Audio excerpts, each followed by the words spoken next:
रहती है ये वाली, और इसके हमेशा हम A1 और A टर्मिनल की बात करते हैं ना, एक्चुअली में हम इस कॉइल को सप्लाई देने की बात करते हैं। ये कॉइल अलग अलग वोल्टेज की हो सकती है। अभी आपको ये जो दिख रही है ना, ये 220 वोल्टेज AC के लिए है, कोई यहाँ पे 24 वोल्टेज हो सकती है, 110 वोल्टेज हो सकती है, वो अलग अलग कॉइल रहती है ना। मैं सिर्फ आपको इसलिए दिखा रहा हूँ कि इसका मैं कॉइल का जिक्र करने वाला हूँ। आपने देखा मैंने इस कॉन्टेक्टर को फेज और न्यूट्रल दिया इसकी उस कॉइल को, और जैसे मैं इसको ऑन करता हूं ये कॉन्टेक्टर ऑन हो जाता है। ये कॉन्टेक्टर पिक हो चुका है, जैसे छोड़ता हूं ये ऑफ हो जाए। इसका कोई मतलब नहीं बनता, ये काम तो ये भी कर सकती है। फिर कॉन्टेक्टर का मतलब क्या हुआ? कॉन्टेक्टर का मतलब ये है कि किसी भी बटन से ऑन करना है इसको, कोई भी एक्सटर्नल सोर्स, किसी भी PLC से, किसी भी रिले से, किसी भी कॉइल से अदर कमांड आए और वो कमांड इस कॉन्टेक्टर को ऑन कर सके, इसीलिए हम इसका यूज करते हैं। स्विच से इसको ऑन ऑफ करना है। वायर को क्या बीच से कट।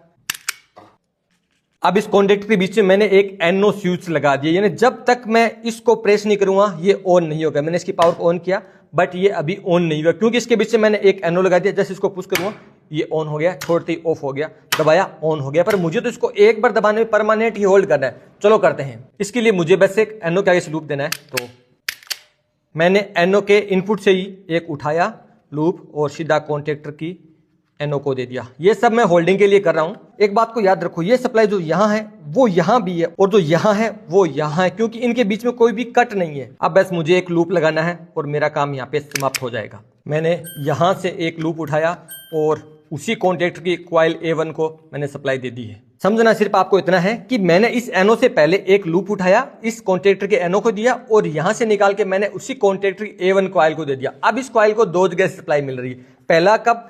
जब मैं इसको एक बार यहां पे दबा दूंगा तो दबाने के बाद ये सप्लाई इसको मिलती है, जो कि मेरा NO से NC बनता है। सेकंड पोजीशन क्या है कि यहां तक तो हमेशा सप्लाई रहती ही है। मैं आपको दिखा देना चाहता हूं, जैसे मैं इसको ऑन करता हूं यहां तो सप्लाई हमेशा रहेगी। आपको शायद यहां पे न्यून टेस्ट जलता हुआ दिख रहा था, यहां पे परमानेंट ही सप्लाई रहती है। अब देखो होगा क्या, जैसे मैं इसको ऑन करूंगा, जैसे इस पुश बटन को दबाऊंगा तो ये वाली सप्लाई यहां आएगी और यहां वाली इस कॉइल को आएगी। अब जब एक बार इस कॉइल को सप्लाई मिल जाएगी उस कंडीशन में ये जो NO टर्मिनल है ये NC बन जाएगी, यानी यहां वाली सप्लाई भी यहां आना स्टार्ट हो जाएगी।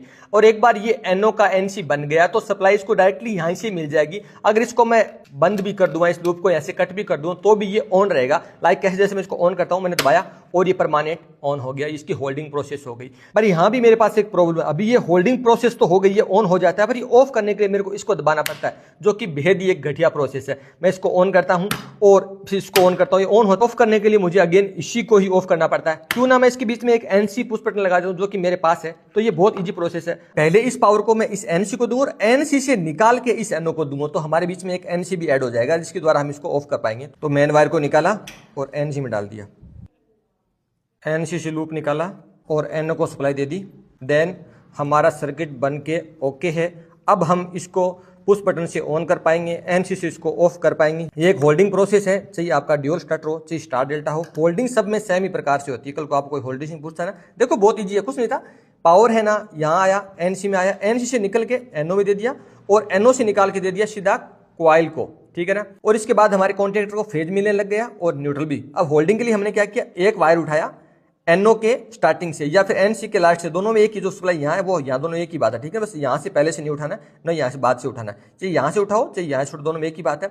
हमने क्या किया, एक लूप उठाया और कॉन्टेक्टर NO काम में लिए होल्डिंग के लिए और यहाँ पे आगे लूप दे दिया, यानी इस वाली A1 कॉइल को सप्लाई मिल रही है। एक तो इस सोर्स से मिल जाएगी परमानेंट, और एक हम एक बार दबाएंगे तो यहाँ से आ जाएगी। जब एक बार ये NO का NC बनेगा तो परमानेंट NC रहेगा, तो यहाँ वाली सप्लाई यहाँ और यहाँ रहेगी। चलो मैं आपको पूरा चेक करवाता हूँ। जैसे दबाता हूँ कॉन्टेक्टर ऑन हो जाएगा और जैसे दबाता हूँ कॉन्टेक्टर ऑफ हो जाएगा, ऑन हो जाएगा, ऑफ हो जाएगा। यही होल्डिंग प्रोसेस थी। अभी के अभी टू सेटअप को फॉलो करो, क्योंकि यहाँ पे आपको इस तरह के कंटेंट कंटिन्यू मिलते रहेंगे। तो मिलते हैं नेक्स्ट वीडियो में नेक्स्ट टाइम।